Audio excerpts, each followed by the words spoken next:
May 6 ഈസ്റ്ററിൻ്റെ 5-ാം ആഴ്ചയിലെ ബുധനാഴ്ച. യോഹന്നാൻ 15:1-8 വരെ വാക്യങ്ങൾ. ഒരു ഹസിഡിക് ഉപമ ഇങ്ങനെയാണ്. വിശന്നു വലഞ്ഞ ഒരു ആൺകുട്ടി തൻ്റെ പിതാവിനൊപ്പം ഒരു നിബിഡ വനത്തിലൂടെ സഞ്ചരിക്കുകയായിരുന്നു. പെട്ടെന്ന് കുട്ടി ഒരു പഴുത്ത പഴമുള്ള കായ്കൾ കാണുകയും അവ പറിച്ചെടുത്ത് തിന്നാൻ തുടങ്ങുകയും ചെയ്യുന്നു.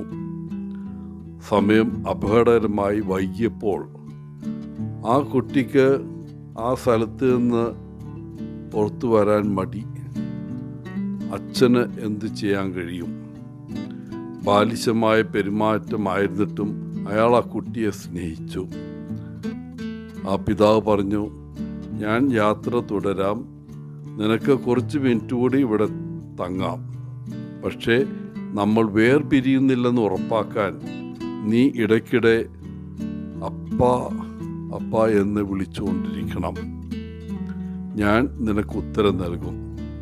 പക്ഷേ എൻ്റെ ശബ്ദം മങ്ങാൻ തുടങ്ങുമ്പോൾ ഉടനെ ഓടി വന്നേക്കണം. പ്രാർത്ഥനയിൽ ദൈവവുമായി ഐക്യപ്പെടേണ്ടതിൻ്റെ ആവശ്യകത പഠിപ്പിക്കാൻ ഹസിഡിക് ഗുരുക്കന്മാർ ഈ ഉപമ ഉപയോഗിച്ചു. ഇന്നത്തെ സുവിശേഷത്തിൽ യേശു മുന്തിരിവള്ളിയുടെയും ശാഖകളുടെയും ചിത്രം ഉപയോഗിക്കുന്നു. ഒരു ശാഖ മുന്തിരിവള്ളിയോട് ചേർന്ന് നിന്നാൽ മാത്രമേ ഫലം കായ്ക്കുകയുള്ളൂ. അതുപോലെ വിശ്വാസികളായ നമുക്ക് നമ്മുടെ ആത്മാക്കൾക്ക് ജീവൻ്റെയും പോഷണത്തിൻ്റെയും ആത്യന്തിക ഉറവിടമായ യേശുവുമായി ബന്ധപ്പെട്ടിരിക്കുമ്പോൾ മാത്രമേ ഫലപ്രദവും ലക്ഷ്യബോധവുമുള്ളതുമായ ജീവിതം നയിക്കാൻ കഴിയൂ. ക്രിസ്തുവുമായുള്ള നമ്മുടെ ബന്ധത്തിൻ്റെ പ്രാധാന്യത്തെയും അത് നമ്മുടെ ജീവിതത്തിൽ വളരാനും നല്ല ഫലം കായ്ക്കാനുമുള്ള നമ്മുടെ കഴിവിനെ എങ്ങനെ സ്വാധീനിക്കുന്നുവെന്നും ഈ പ്രതിച്ഛായ ഊന്നിപ്പറയുന്നു. നല്ല ഫലം കായ്ക്കുന്ന ശക്തവും ആരോഗ്യകരവുമായ ശാഖകളുള്ള ഒരു ഫലവൃക്ഷം നിങ്ങൾ എപ്പോഴെങ്കിലും നോക്കി നിന്നിട്ടുണ്ടോ? അതൊരു മനോഹരമായ കാഴ്ചയാണ്.